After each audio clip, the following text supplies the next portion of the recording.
Bapak Ibu Saudara yang dikasihi Tuhan, hari ini kita sampai kepada satu kebenaran bahwa kita ini adalah anggota tubuh Kristus. Saya sudah membahas sebelumnya dua hal tentang status kita di dalam Yesus Kristus.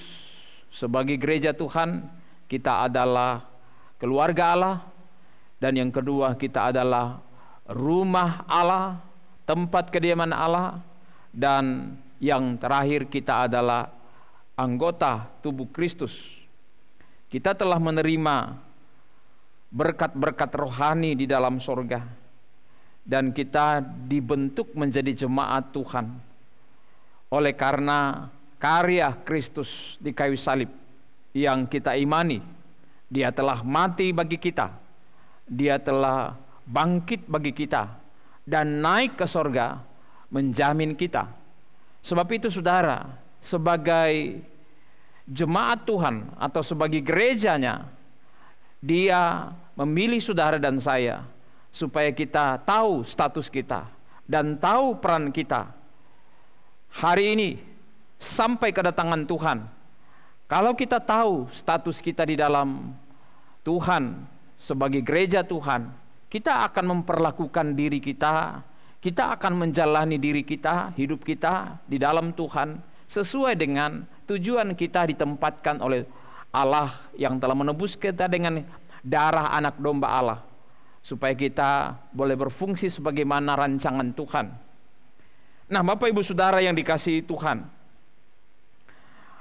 surat Efesus membahas tiga hal ini, yaitu gereja sebagai keluarga Allah, gereja sebagai rumah Tuhan, dan gereja sebagai tubuh Kristus.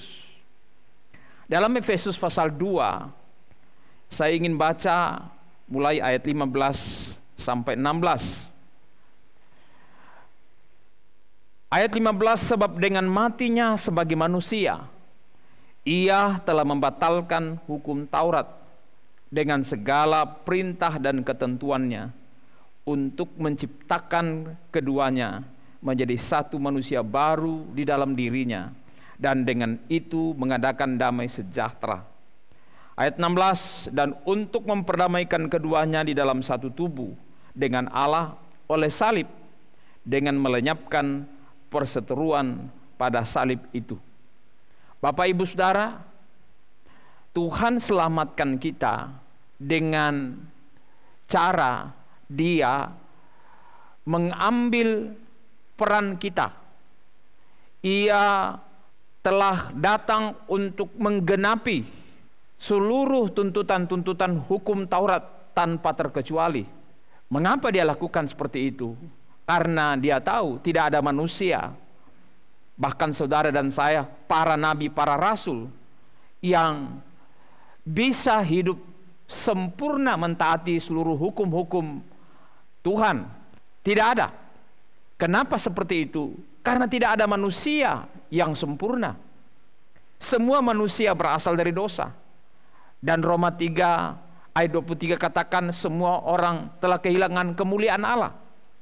Jadi Bapak Ibu Saudara, setinggi apapun jabatan rohanimu atau agamamu, sehebat apapun engkau beragama, setaat apapun engkau terhadap hukum-hukum agama, dan sekudus apapun engkau menjalani kehidupan agamamu, itu belum bisa mencapai taraf kesempurnaan sesuai dengan hukum-hukum Tuhan. Dan itu sebabnya Yesus Kristus datang menjelma menjadi manusia dalam tubuh darah daging, supaya Ia dalam darah daging dapat menggantikan kita. Dia menjadi tumbal bagi kita, supaya kita yang percaya kepadanya dapat dibenarkan, dikuduskan, dan dilayakkan di hadapannya. Melalui karya Kristus ini, kita kemudian memahami bahwa kita ini diciptakan baru sebagai manusia baru. Kenapa?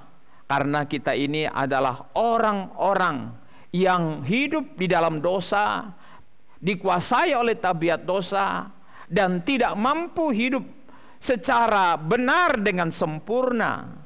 Itu sebabnya Bapak Ibu Saudara, Dia harus menciptakan kita baru di dalam tubuhnya lewat kematiannya, penguburannya, dan kebangkitannya. Melalui iman, kita dijadikan ciptaan baru di dalam Kristus lewat iman kita. Dan itu sebabnya ketika seseorang percaya kepada Yesus, baik orang Yahudi yang beragama Yahudi dengan hukum-hukum agama yang lengkap, utuh, sempurna, karena hukum Taurat adalah mewakili kesempurnaan Allah, kekudusan Allah. Nah, Bapak Ibu Saudara, orang-orang di luar Yahudi itu adalah orang-orang kafir, ya, di luar Yahudi. Apakah dia orang Yunani atau orang Romawi, orang Persia, orang Afrika, orang Amerika, orang manapun, semuanya yang non-Yahudi itu dianggap haram di hadapan Tuhan sebelumnya. Tapi ketika Yesus mati bangkit kembali, maka yang dianggap haram selama ini bisa dijadikan halal. Artinya layak menjadi persembahan di hadapan Allah, dibenarkan jadi persembahan di hadapan Allah, dikuduskan bersama-sama dengan orang-orang Yahudi yang percaya Yesus sebagai Tuhan dan Juru Selamat. Cornelius dan keluarganya diselamatkan melalui pelayanan Rasul Petrus yang mendapatkan penglihatan tentang banyaknya binatang-binatang yang turun dari langit dalam sebuah bungkusan, dan Rasul Petrus diminta untuk menyembelih dan memakannya. Dan Tuhan berkata, apa yang aku halalkan jangan engkau haramkan. Sejak itu barulah dia tahu bahwa yang dimaksud haram dan halal itu adalah orang yang layak dan tidak layak. Selama ini yang layak hanya orang Yahudi, karena mereka dipilih spesial oleh Tuhan melalui Abraham, Ishak, dan Yakub.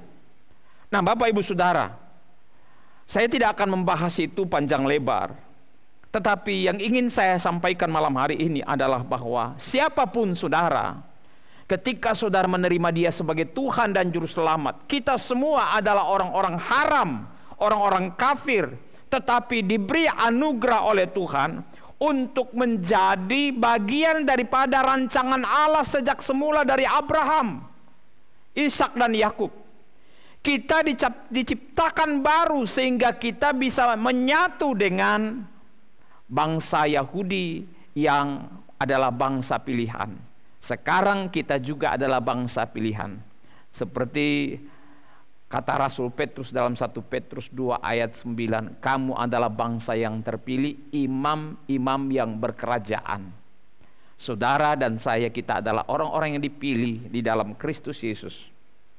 Nah, sekarang setelah diperdamaikan baik antara Allah dengan kita secara vertikal, dan diperdamaikan dengan sesama kita, dengan segala bentuk latar belakang kita, maka di dalam gereja tidak ada lagi keberpihakan.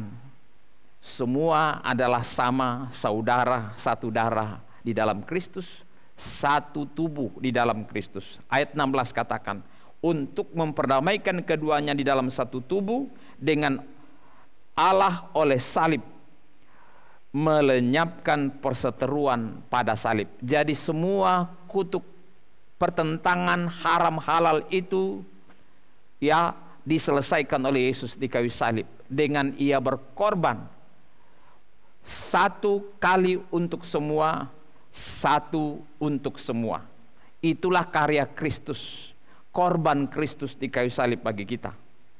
Nah, Bapak Ibu Saudara, siapakah yang dikatakan tadi manusia baru menjadi satu tubuh di dalam Kristus? Siapakah yang dimaksud? Yang dimaksud adalah tubuhnya, Waktu Yesus sebelum dia disalibkan, dia selalu berbicara tentang tubuhnya yang dibagi-bagi kepada murid-muridnya. Dalam Lukas 22, 19-20, dalam perjamuan terakhir, Yesus berkata kepada murid-muridnya ketika dia memecahkan roti. Dalam perjamuan itu bersama murid-muridnya, dia memecahkan roti dan membagi-bagi roti itu. Dari satu roti dipecah-pecahkan berkeping-keping dan dibagikan kepada para murid, bahwa inilah tubuhku, makanlah sebagai peringatan akan daku. Artinya bahwa ketika mereka percaya kepada Yesus Kristus, terhubung dengan Yesus Kristus dan mengalami kelahiran baru di dalam Kristus Yesus, mereka atau para murid, orang-orang yang percaya termasuk saudara dan saya, menjadi satu tubuh dengan Kristus. Ingat Yohanes pasal 6, Yesus berkata, "Akulah roti yang turun dari sorga." Dialah roti, kebutuhan utama bagi setiap orang yang percaya. Nah, saudara, ketika saudara makan tubuh Kristus, saudara menjadi satu dengan Dia. Setiap kali kita makan, kita memperingati bahwa kita satu dengan Dia. Karena Yesus sendiri, inilah tubuh, katakan inilah tubuhku. Makanlah. Siapa yang bersatu dengan tubuhku? Ia memperoleh hidup kekal dalam dirinya. Karena tubuhku benar-benar makanan. Yang kedua, Rasul Paulus mengatakan dalam 1 Korintus 12, ditulis dalam ayat 12 sampai 17 sampai 27 maksud saya, dikatakan, "Kamu semua adalah tubuh Kristus dan kamu masing-masing adalah anggotanya." Jadi saudara dan saya, kita semua adalah tubuh Kristus yang terdiri dari anggota-anggota tubuh Kristus. Tidak mungkin Kristus itu tidak punya tubuh. Kristus itu punya tubuh, dan tubuhnya itu adalah saudara dan saya.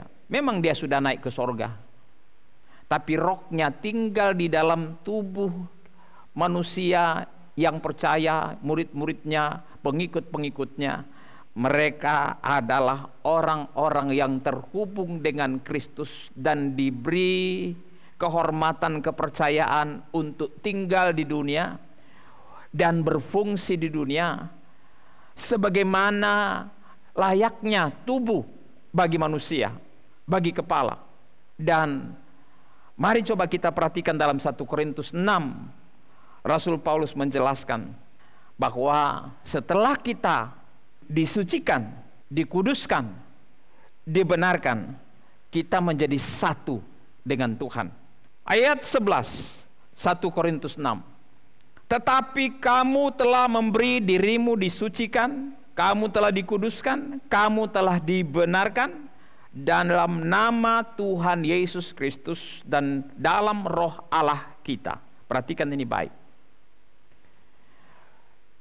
Adalah sebuah kemustahilan orang Israel berlayak di hadapan Allah Bapa tanpa melalui korban di dalam ibadat mereka, korban pendamaian, korban penghapus dosa. Mereka sekali setahun harus membawa korban penghapus dosa dan korban pendamaian di hadapan Allah, supaya dosa mereka disucikan, dosa mereka maksud saya dihapuskan, sehingga mereka suci, layak di hadapan Tuhan. Tapi korban binatang hanyalah gambaran daripada yang sesungguhnya, yaitu Yesus Kristus. Karena dia dilakukan, korban-korban itu dilakukan sekali setahun. Tetapi Yesus tidak demikian. Dia mempersembahkan korban sebagai imam besar, lebih besar dari imam-imam siapapun, lebih besar daripada Imam Harun dan keturunannya.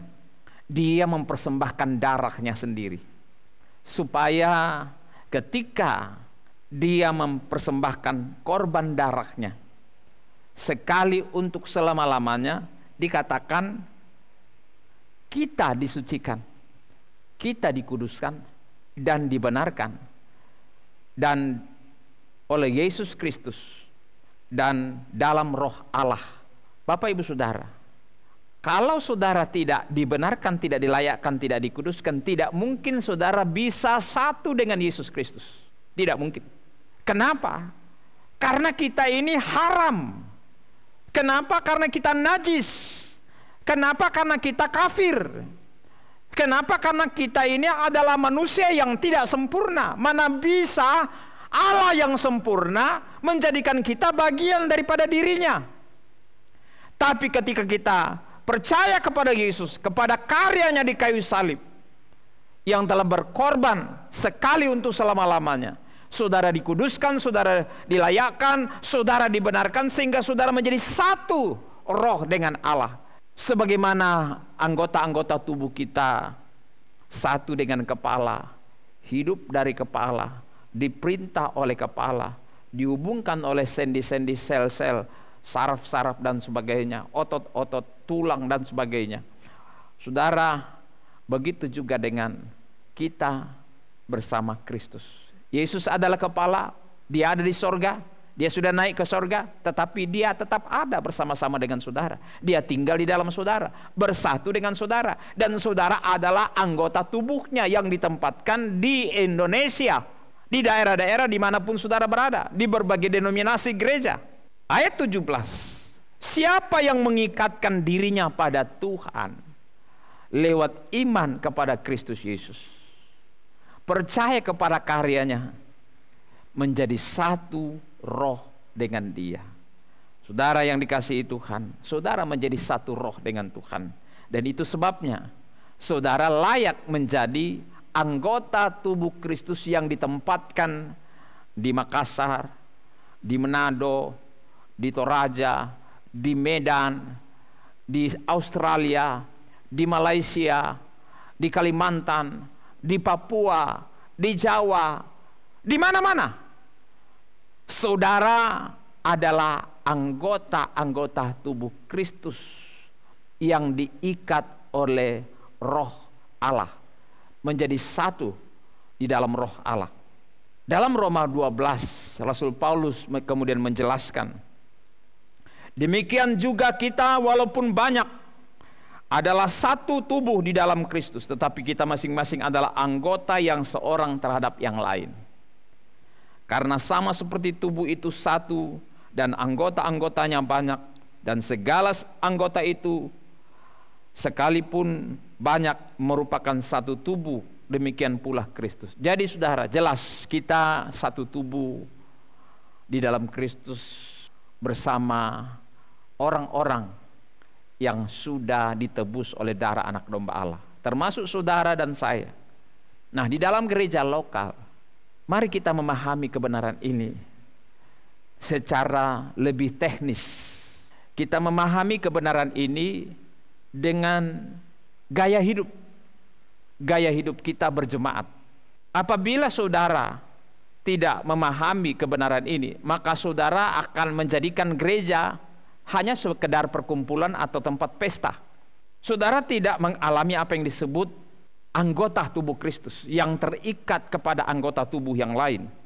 Kalau kita perhatikan Efesus pasal 4, Paulus menyatakan, dengan teguh berpegang kepada kebenaran di dalam kasih, kita bertumbuh di dalam segala hal ke arah Dia, Kristus yang adalah kepala. Daripadanya lah seluruh tubuh yang rapi tersusun dan diikat menjadi satu oleh pelayanan semua bagiannya, sesuai dengan kadar pekerjaan tiap-tiap anggota, menerima pertumbuhannya dan membangun dirinya dalam kasih. Kalau saudara hanya jadi anggota jemaat, hanya datang beribadah dalam kebaktian-kebaktian umum dan tidak terhubung dengan anggota-anggota jemaat lain dalam kelompok-kelompok kecil, maka sesungguhnya saudara bukan anggota tubuh Kristus yang real, yang sejati. Makanya judul firman Tuhan hari ini, apakah Anda sudah menjadi anggota tubuh Kristus yang benar atau yang sejati? Mengapa saya katakan seperti itu? Karena banyak orang hanya bergereja, terdaftar di satu gereja lokal, tetapi sebenarnya ia tidak terhubung dengan anggota lain. Katakanlah saudara adalah kelingking, tapi saudara hanya nempel di tangan, tapi saudara tidak bisa bergerak. Saudara nempel sebagai tangan kanan, tapi saudara tidak bisa bergerak, tidak bisa hidup sinkron dengan anggota tubuh yang lain. Saudara tidak taat kepada kepala, yaitu Yesus Kristus. Walaupun kepala katakan angkat tangan kanan, hormat, gerak, itu kalau saudara terhubung dengan sejati, dengan benar, saudara akan taat. Tapi kalau saudara tidak terhubung dengan benar, dengan kepala, yaitu Yesus Kristus, perintah apapun, sekecil apapun, sesederhana apapun, pesan Tuhan, perintah Tuhan, saudara tidak mampu paham. Saudara tidak bisa bergerak apapun. Ya, orang berkata orang seperti itu sakit apa? Stroke. Nah, mungkin saudara yang ada di dalam jemaat lokal di satu gereja, saudara tidak berfungsi. Mungkin saudara sakit stroke. Mungkin saudara punya sel-sel saraf tidak berfungsi dengan baik, tidak terkoneksi dengan baik dengan kepala, sehingga perintah dari kepala tidak sampai ke tangan kepada saudara. Bapak ibu saudara yang dikasihi Tuhan, Rasul Paulus mengingatkan kita, manusia roh saudara telah diciptakan baru, tapi jiwa saudara, pikiran, perasaan, dan kehendak saudara dengan tubuh saudara itu belum utuh sempurna. Dan inilah yang dikatakan oleh Rasul Paulus, bertumbuh dalam segala hal ke arah Dia, yaitu bahwa roh, jiwa, dan tubuhmu bertumbuh ke arah Dia. Maksudnya adalah bahwa satu saat kita dalam tubuh darah daging kita dengan seluruh pikiran, perasaan, dan kehendak kita akan diubahkan serupa dan segambar dengan Kristus. Tubuh kita diubahkan menjadi tubuh yang baru, tubuh yang penuh kemuliaan, tubuh yang sempurna. Saat ini belum sempurna secara de facto, tapi kita akan menuju ke sana. Kita sedang bertumbuh ke arah Dia. Nah, bagaimana kita bertumbuh? Kalau kita tidak terhubung dengan benar, tidak terhubung secara sejati dengan kepala. Kalau kita baca ayat 16 dikatakan, daripadanya lah seluruh tubuh yang rapi tersusun. Itu ada di dalam satu sistem yang berjalan secara harmonis, seimbang dalam segala hal. Diikat menjadi satu oleh pelayanan semua bagiannya. Jadi kita semua ada di dalam peran-peran kita sesuai dengan panggilan Tuhan, tanggung jawab yang diberikan, fungsi yang Tuhan berikan kepada kita. Seperti dikatakan, sesuai dengan kadar pekerjaan tiap-tiap anggota, menerima pertumbuhannya dan membangun dirinya dalam kasih. Kita semua harus aktif membangun diri kita ke arah kepenuhan Kristus, yaitu kepala, serupa segambar dengan Dia. Nah, bagaimana itu terjadi? Mari coba kita lihat. Salah satu hal yang penting untuk kita pahami dalam gereja lokal secara real, apa yang harus kita lakukan sebagai anggota tubuh Kristus? Salah satunya mari coba kita lihat dalam 1 Korintus 12 ayat 7 sampai 11. Setiap orang yang percaya, yang telah dibenarkan, diberikan karunia khusus oleh Roh Tuhan di dalam tubuh Kristus.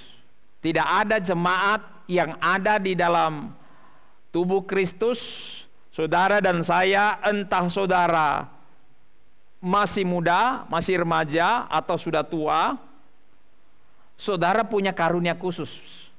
Jangan berkata saya tidak punya karunia.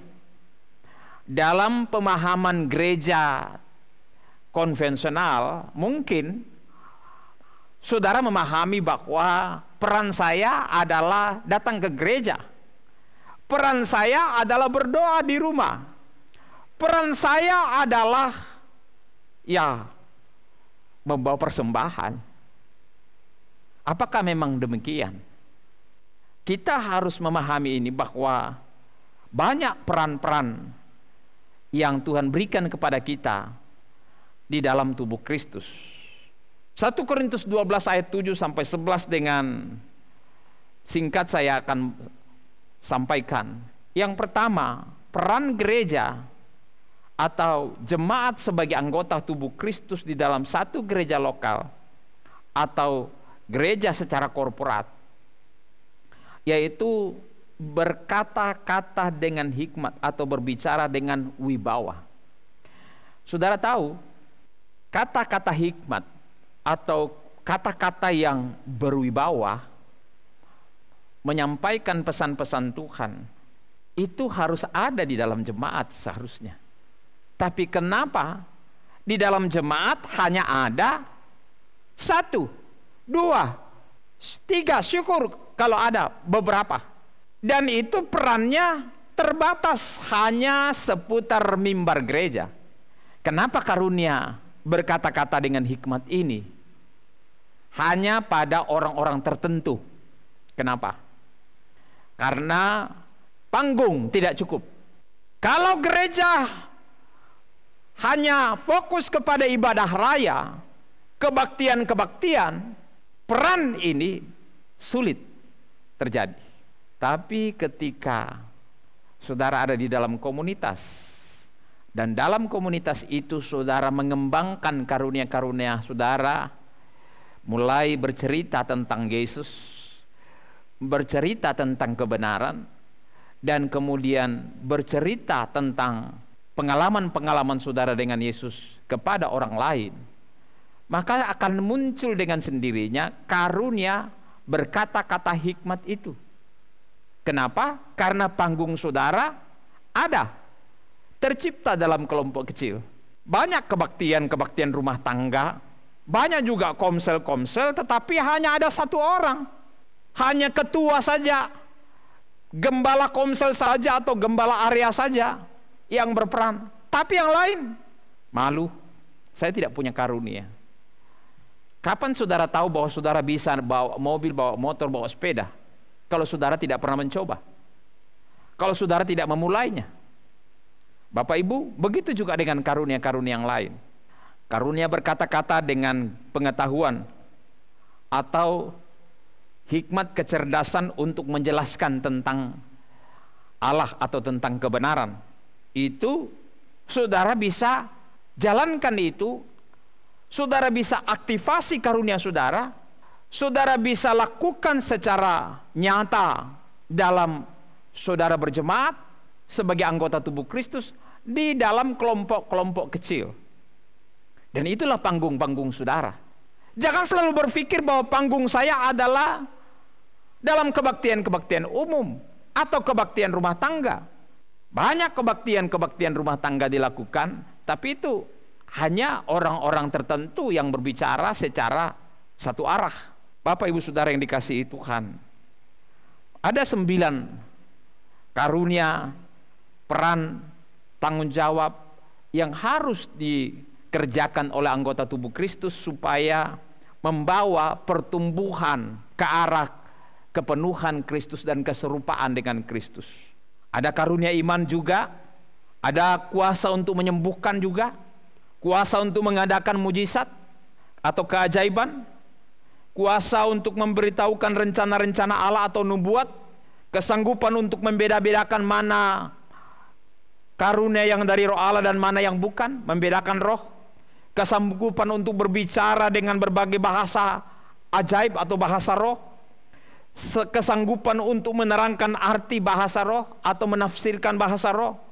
Semua itu karunia-karunia, 9 karunia, dan masih banyak lagi karunia lain di dalam jemaat. Temukan itu lewat pelayanan saudara di dalam kelompok-kelompok kecil, entah kelompok remaja. Nah, Bapak Ibu Saudara, mari kita memahami panggilan kita, kita asah panggilan kita supaya kita mengambil bagian kita di dalam persekutuan, membangun sesama anggota tubuh Kristus ke arah kepenuhan Kristus. Ayat 7 dari 1 Korintus 12, firman Tuhan berkata, tetapi kepada tiap-tiap orang dikaruniakan penyataan roh untuk kepentingan bersama. Jadi tujuannya karunia-karunia itu adalah untuk kepentingan bersama. Banyak orang berbahasa roh, tetapi bukan untuk kepentingan bersama. Bahasa roh itu hanya untuk dirinya sendiri. Seharusnya bahasa roh itu untuk kepentingan bersama. Tapi lebih senang kalau hanya digunakan untuk menguatkan diri sendiri. Ayat 11, tetapi semuanya ini dikerjakan oleh roh yang satu dan yang sama, yang memberikan karunia kepada tiap-tiap orang secara khusus, seperti yang dikehendakinya. Saya menantang saudara jemaat Tuhan, jangan berhenti jadi jemaat penikmat saja dalam kebaktian-kebaktian, seremoni-seremoni gereja. Tapi ambillah peran saudara sebagai anggota tubuh Kristus. Kalau saudara adalah tangan kanan, lakukanlah bagianmu sebagai tangan kanan. Kalau engkau tangan kiri, lakukanlah bagianmu sebagai tangan kiri. Kalau engkau kaki kiri, lakukanlah bagianmu sebagai kaki kiri.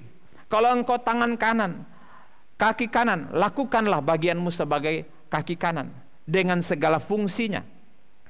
Jadi Bapak Ibu Saudara, jangan biarkan diri saudara hanya sekedar anggota jemaat, tetapi jadilah anggota jemaat yang sejati, anggota tubuh Kristus yang sejati. Saya menarik kesimpulan bahwa sebagai tubuh Kristus, kita adalah tubuhnya, kita adalah tangannya, kita adalah kakinya, kita adalah kehadirannya di tempat kerja kita, tempat usaha kita, tempat tinggal kita, di daerah kita di mana kita berdomisili. Tempat perhatiannya, tempat belas kasihnya bagi orang-orang di sekitar kita. Dimulai dari sesama anggota jemaat.